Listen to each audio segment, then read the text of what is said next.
Pablo na apostol, hindi mula sa mga tao o sa pamamagitan man ng tao, kundi sa pamamagitan ni Jesucristo at ng Diyos Ama na muling bumuhay sa Kanya mula sa mga patay. At ang lahat ng mga kapatid na kasama ko sa mga iglesia ng Galacia, sumain niyo nawa ang biyaya at kapayapaang mula sa Diyos na ating Ama at sa ating Panginoong Jesucristo, na nagbigay ng Kanyang sarili dahil sa ating mga kasalanan, upang tayo'y Kanyang mailigtas mula sa kasalukuyang masamang kapanahunan, ayon sa kalooban ng ating Diyos at Ama. Sumakanya ang kaluwalhatian magpakailanman, amen. Kesa isang ebanghelyo, ako'y namamangha na napakabilis ninyong iniwan siya na tumawag sa inyo sa biyaya ni Kristo at bumaling kayo sa ibang ebanghelyo. Hindi sa may ibang ebanghelyo, kundi mayroong ilan na nanggugulo sa inyo at nagnanais na baluktutin ang ebanghelyo ni Kristo. Subalit kahit kami o isang anghel mula sa langit ang mangaral sa inyo ng ebanghelyo na iba sa aming ipinangaral sa inyo, ay hayaan siyang sumpain. Gaya ng aming sinabi nung una, at muli kong sinasabi ngayon, kung ang sino man ay mangaral sa inyo ng ebanghelyo na iba kaysa inyong tinanggap, na hayaan siyang sumpain. Ako ba'y naghahangad ngayon ng pagsang-ayon ng mga tao o ng Diyos? O sinisikap ko bang bigyang lugod ang mga tao? Kung ako'y nagbibigay lugod pa rin sa mga tao, hindi sana ako naging alipin ni Kristo. Ang pagkatawag kay Pablo, sapagkat nais kong malaman ninyo, mga kapatid, ng ebanghelyo na aking ipinangaral ay hindi ayon sa tao, sapagkat hindi ko ito tinanggap mula sa tao o itinuro man sa akin, kundi sa pamamagitan ng pahayag ni Jesucristo. Sapagkat inyong narinig ang uri ng aking dating pamumuhay sa Judaismo, kung paanong marahas kong inusig ang iglesia ng Diyos at sinikap na wasakin ito. At ako'y nanguna sa Judaismo nang higit kaysa marami sa mga kasinggulang ko, sa aking mga kababayan. Higit na masigasig ako sa mga tradisyon ng aking mga ninuno, ngunit nang malugod ang Diyos na sa akin ay nagbukod, buhat pa sa sinapupunan ng aking ina, at sa akin ay tumawag sa pamamagitan ng Kanyang biyaya na ipahayag ang Kanyang anak sa akin, upang siya'y aking ipangaral sa mga hentil. Hindi ako sumangguni sa sinumang laman at dugo, o nagtungo man ako sa Jerusalem sa mga apostol na una sa akin, kundi nagtungo ako sa Arabia at muli akong nagbalik sa Damasco nang makaraan ng 3 taon. Nagtungo ako sa Jerusalem upang dalawin si Cefas at namalaging kasama niya ng 15 araw. Ngunit wala akong nakita sa mga ibang apostol, maliban kay Santiago na kapatid ng Panginoon, tungkol sa mga bagay na isinusulat ko sa inyo. Sa harapan ng Diyos, hindi ako nagsisinungaling. Pagkatapos ay nagtungo ako sa mga lupain ng Syria at Cilicia. Ngunit hindi pa ako mukhang nakikilala sa mga iglesia ng Judea na kay Kristo. Narinig lamang nila na sinasabi, siya na dating umuusik sa atin, ngayon pinangangaral niya ang pananampalataya na dati sinikap niyang wasakin at kanilang niluwalhati. Ang Diyos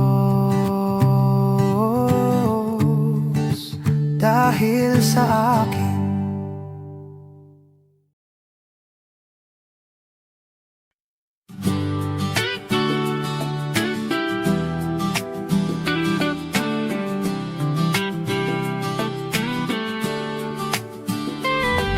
Tinanggap si Pablo ng mga apostol pagkalipas ng 14 na taon. Muli akong nagtungo sa Jerusalem kasama si Bernabe at isinama ko rin si Tito. Ngunit ako'y nagtungo dahil sa isang pahayag at isinaysay ko sa harapan nila ang ebanghelyo na aking ipinangangaral sa mga hentil. Subalit palihim sa harapan ng mga kinikilalang pinuno, baka sa anumang paraan ako'y tumatakbo o tumakbo ng walang kabuluhan. Subalit maging si Tito na kasama ko ay hindi pinilit na patuli. Bagamat isang Griego, subalit dahil sa mga huwad na kapatid na lihim na ipinasok na pumasok upang tiktikan ang kalayaan na taglay namin kay Kristo Jesus upang kami alipinin. Sa kanila ay hindi kami sumuko upang magpasakop kahit isang saglit upang ang katotohanan ng ebanghelyo ay manatili sa inyo. Subalit mula sa mga wari, mga kinikilalang pinuno, maging anuman sila ay walang anuman sa akin. Ang Diyos ay hindi nagpapakita ng pagtatangi. Ang mga pinunong iyon ay hindi nagdagdag ng anuman sa akin, kundi nang makita nila na sa akin ay ipinagkatiwalang ebanghelyo para sa mga hindi tuli kung paanong ipinagkatiwala kay Pedro ang ebanghelyo sa mga tuli. Sapagkat ang gumawa sa pamamagitan ni Pedro sa pagka-apostol sa mga tuli ay siya ring gumawa sa akin sa pagka-apostol sa mga hentil. At nang malaman nila ang biyayang sa akin ay ipinagkaloob, ang mga kanang kamay ng pakikisama ay ibinigay sa akin. At kay Bernabe, nina Santiago, Cephas at Juan, sila na itinuturing na mga haligi upang kami ay pumunta sa mga hentil. At sila'y para sa mga tuli, ang kanila lamang hiniling ay aming alalahanin ang mga dukha na siya namang aking pinanabikang gawin. Sinaway ni Pablo si Pedro sa Antioquia, ngunit nang dumating si Cephas sa Antioquia, sumalungat ako sa kanya ng mukhaan, sapagkat siya'y nahatulang nagkasala bago dumating ang ilan mula kay Santiago. Dati siyang nakikisalo sa mga hentil, ngunit nang sila'y dumating, siya'y umurong at humiwalay dahil natatakot sa pangkat ng pagtutuli.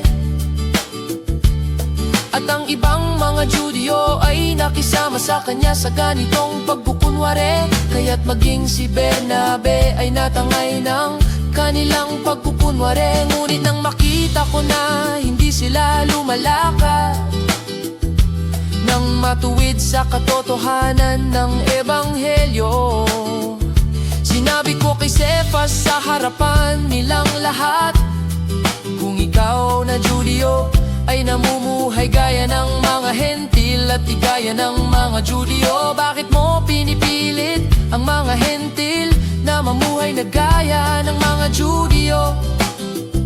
Naliligtas ang mga Judyo at Hentil sa pamamagitan ng pananampalataya. Tayo mismo ay ipinanganak ng mga Judyo at hindi mga Hentil na makasalanan. At nalalaman natin na ang tao ay hindi inaaring ganap sa pamamagitan ng mga gawa ng kautusan, kundi sa pamamagitan ng pananampalataya kay Jesu Kristo. At tayo ay sumasampalataya kay Kristo Jesus upang ariing ganap sa pamamagitan ng pananampalataya kay Kristo at hindi sa pamamagitan ng mga gawa ng kautusan, sapagkat sa pamamagitan ng mga gawa ng kautusan ay hindi aariing ganap ang sinumang laman. Ngunit kung sa ating pagsisikap na ariing ganap kay Kristo, tayo mismo ay natagpo ang mga makasalanan. Si Kristo ba ay lingkod ng kasalanan? Huwag nawang mangyari kung ang mga bagay na aking sinira ay aking muling itayo. Pinatutunayan ko sa aking sarili na ako'y suwail, sapagkat ako sa pamamagitan ng kautusan ay namatay sa kautusan upang ako'y mabuhay sa Diyos.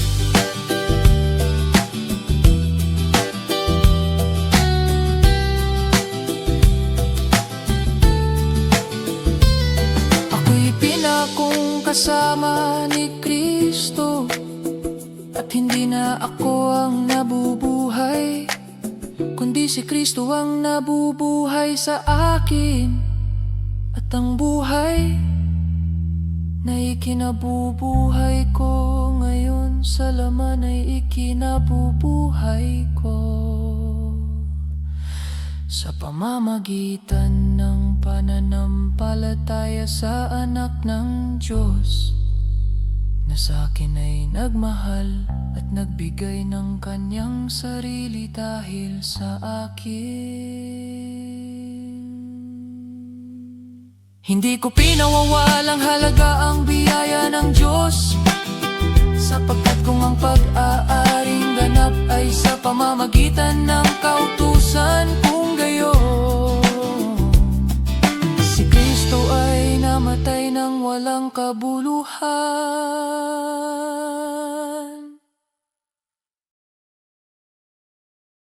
Kautusan o pananampalataya, o hangal na mga taga-Galacia,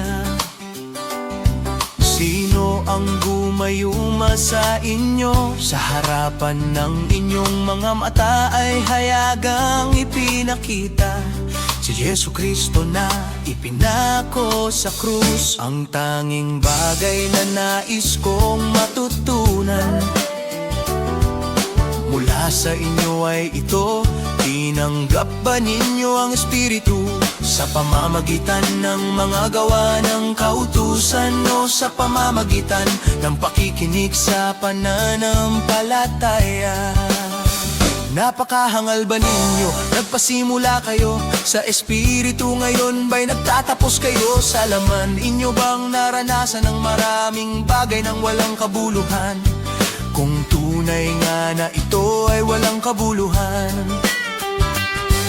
ang Diyos ba ay nagbibigay sa inyo ng Espiritu at gumagawa ng mga himala sa gitna ninyo sa pamamagitan ng inyong pagtupad sa mga gawa ng kautusan o sa pakikinig sa pananampalataya?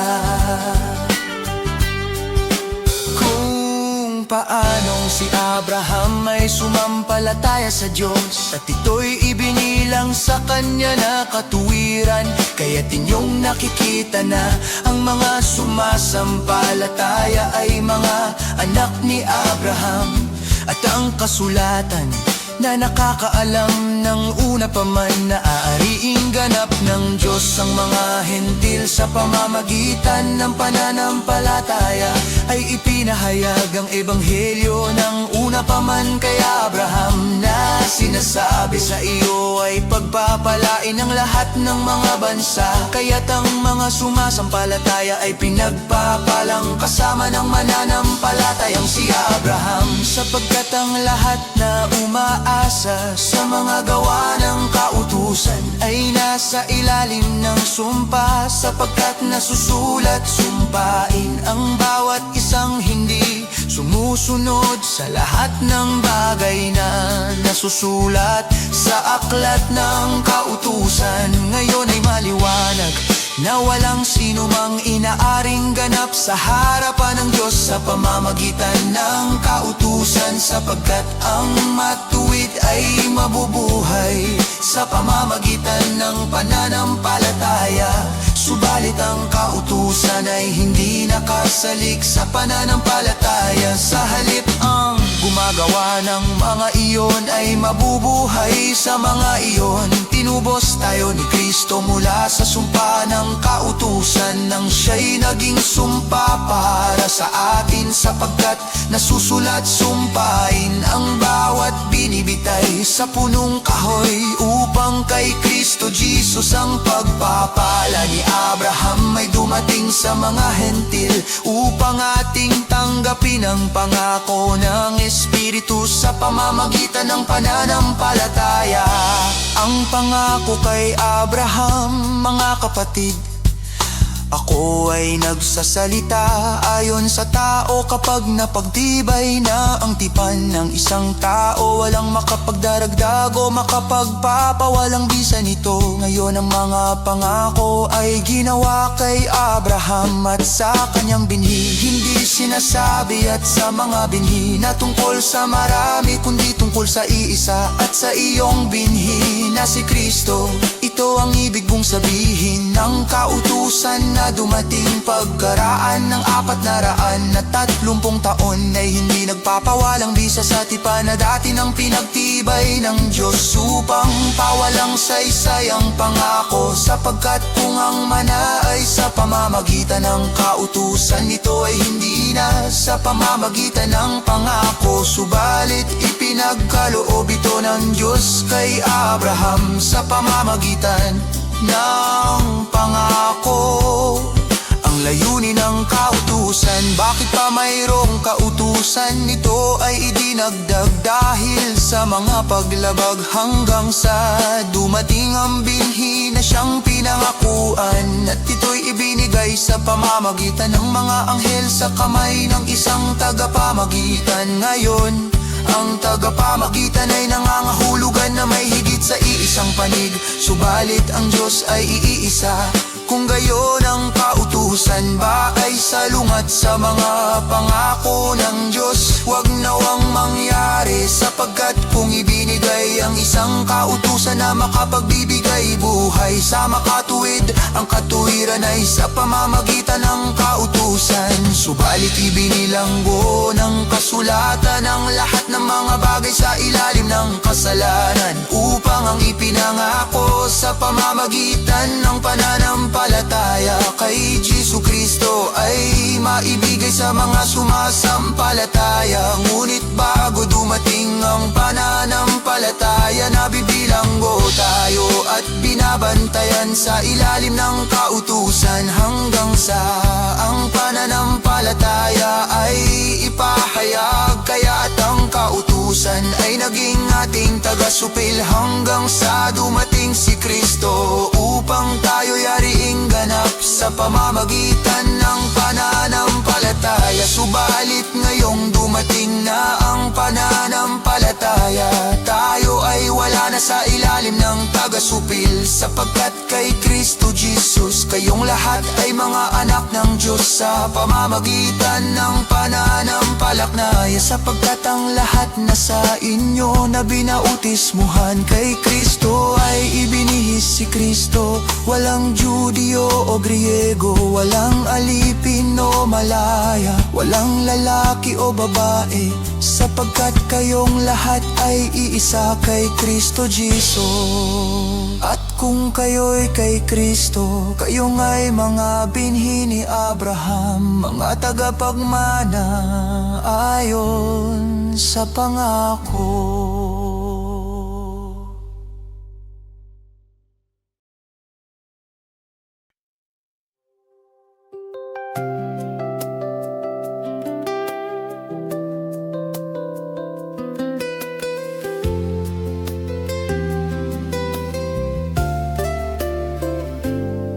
Ganito ang ibig kong sabihin, ang tagapagmana.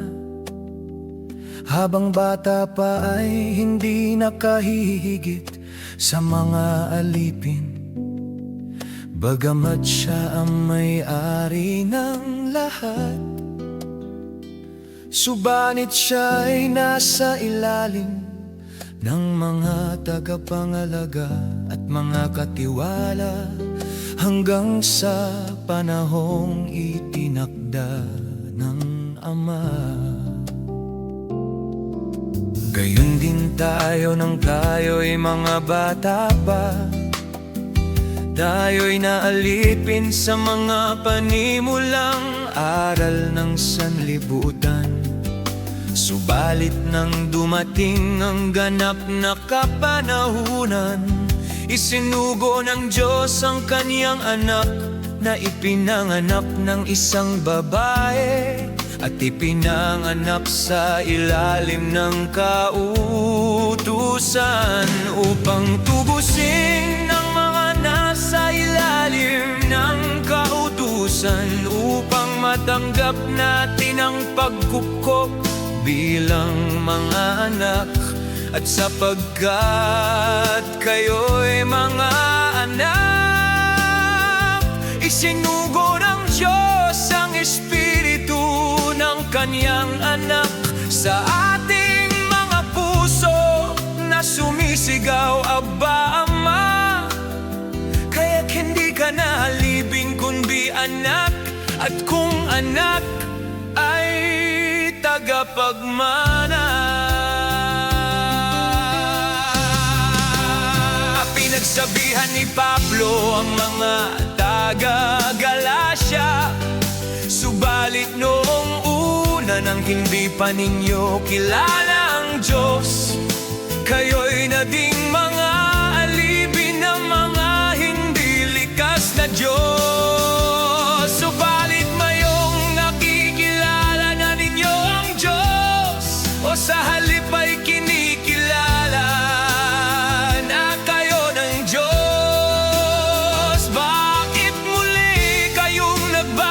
sa mahihina at hamak ng mga panibulang aral, na sa mga iyon ay nais ninyong muling maging mga alipin. Nangingiling kayo ng mga araw, mga buwan, mga panahon at mga taon. Ako'y natatakot na nagbagal ako sa inyo ng walang kapuluhan. Mga kapatid, nakikiusap ako sa inyo, kayo'y maging kagaya ko, sapagkat ako'y naging katulad din ninyo. Wala kayong ginawang masama sa akin, nalalaman ninyo na dahil sa karamdaman ng katawan ay una kong ipinangaral sa inyo ang Ebanghelyo. Bagaman ang aking kalagayan ay naging isang pagsubok sa inyo, hindi ninyo ako hinamak o kinasuklaman, kundi tinanggap na gaya sa isang anghel ng Diyos, gaya ni Kristo Jesus. Lasan nga ngayon ang inyong kagandahang loob, sapagkat ako'y nagpapatotoo sa inyo na kung maaari sana ay dinukit na ninyo ang inyong mga mata at ibinigay rin sa akin. Ako ba ngayon'y naging kaaway ninyo sa pagsasabi ko sa inyo ng katotohanan? Sila'y masigasig sa inyo, subalit hindi para sa mabuting layunin. Nais nila walang ihiwalay kayo upang kayo'y maging masigasig sa kanila. Subalit mabuti ang maging laging masigasig sa mabuting bagay, at hindi lamang kapag apoy kaharap ninyo. Minamahal kong mga anak, na para sa inyo ay muli akong nakakaranas ng hirap ng panganganak. Hanggang si Kristo ay mabuo sa inyo, nais kong makaharap kayo ngayon at babuhin ang aking tono, sapagkat ako'y nag-aalinlangan tungkol sa inyo. Paghahambing kina Hagar at Sara, sabihin ninyo sa amin, kayong nagnanais mapasa ilalim ng kautusan. Hindi ba inyo naririnig ang kautusan? Sapagkat nasusulat na si Abraham ay nagkaroon ng dalawang anak, isa mula sa aliping babae at ang isa ay sa babaeng malaya.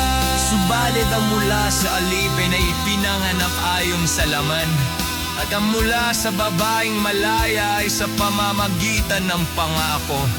Ang mga bagay na ito ay isang paghahambing, sapagkat ang mga babae ito'y dalawang tipan. Ang isa ay si Hagar na mula sa bundok ng Sinai na nanganganak para sa pagkaalipin. Ngayon, si Hagar ay bundok ng Sinai sa Arabia at katumbas ng kasalukuyang Jerusalem, sapagkat siya'y nasa pagkaalipin kasama ng kanyang mga anak. Ngunit ang Jerusalem na nasa itaas ay malaya na siyang ating ina, sapagkat nasusulat, magalak ka, ikaw na baog, ikaw na hindi nangamanak. Bigla kang umawit at sumigaw, ikaw na hindi nakakaranas ng sakit sa panganganak, sapagkat mas marami pa ang mga anak ng pinabayaan kaysa mga anak ng may asawa. At kayo mga kapatid, tulad ni Isaac, ay mga anak ng pangako.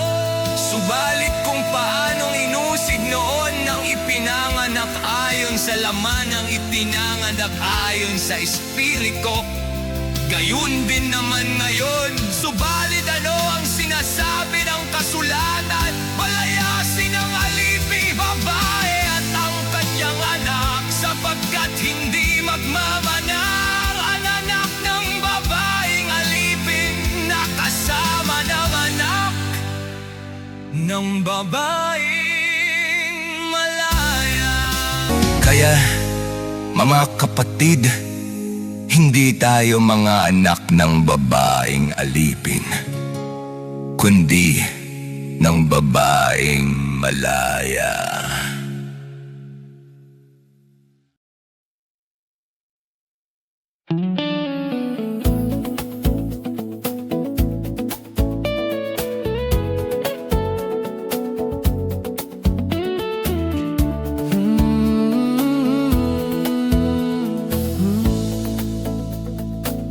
Ang kalayaan kay Kristo, para sa kalayaan ay pinalaya tayo ni Kristo.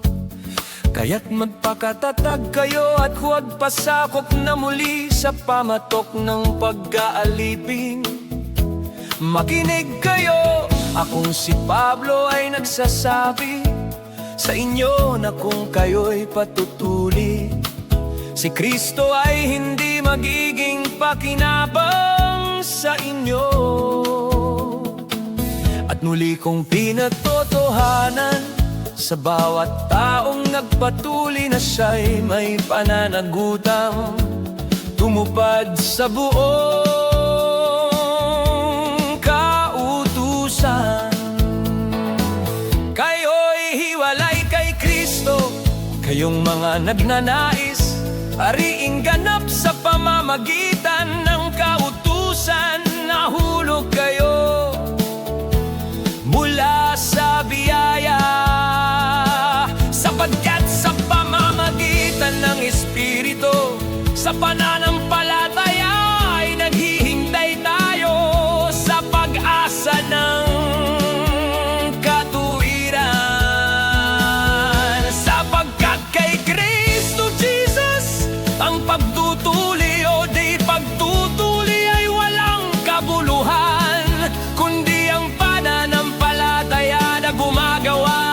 pamamagitan ng pag-ibig. Kayo ay tumatakbo noon ng mabuti. Sino ang humadlang sa inyo sa pagsunod sa katotohanan? Ang paghikayat na iyon ay hindi nagmula sa tumatawag sa inyo. Ang kaunting levadura ay nagpapaalsa sa buong masa. Ako'y nagtitiwala sa Panginoon na hindi kayo mag-iisip ng iba pa. Subalit sino man siyang nangbubulo sa inyo ay tatanggap ng parusa. Ngunit ako, mga kapatid, kung ipinangangaral ko pang pagtutuli, bakit pa ako inuusig? Kung gayon, ang katitisuran ng cross ay inalis na. Ibig ko sana ng mga nangbubulo sa inyo ay kapunin nila ang kanilang sarili. Sapagkat kayo, mga kapatid, ay tinawag sa kalayaan. Subalit wag lamang ninyong gagamitin ang inyong kalayaan bilang isang kadahilanan para sa laman, kundi sa pamamagitan ng pag-ibig ay maging alipin kayo ng isa't isa, sapagkat ang buong kautusan ay natutupad sa isang pangungusap. Ibigin mo ang iyong kapwa na gaya ng iyong sarili. Ngunit kung kayong nagkakagatan at nagsasakmalan, mag-ingat kayo, baka kayo'y magkahubusan ng mga gawa na laman. Subalit sinasabi ko, lumakad kayo ayon sa Espiritu at huwag ninyong bigyang kasiyahan ng mga pagnanasa ng langan.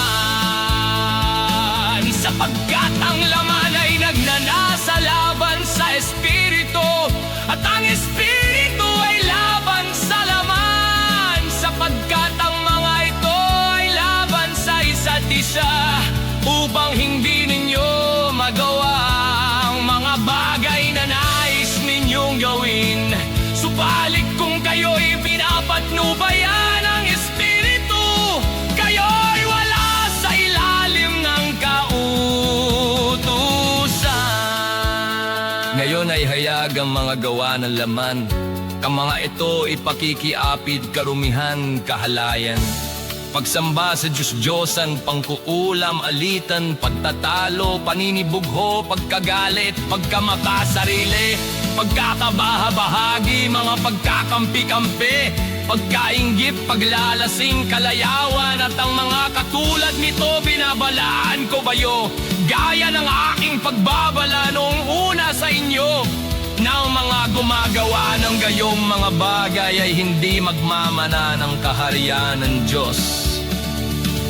Ang bunga ng Espiritu, subalit ang bunga ng Espiritu ay pag-ibig, kagalakan, kapayapaan, pagtitiyaga, kagandahang loob, kabutihan, katapapan, kaamuan, at pagpipigil sa sarili laban sa mga ito ay walang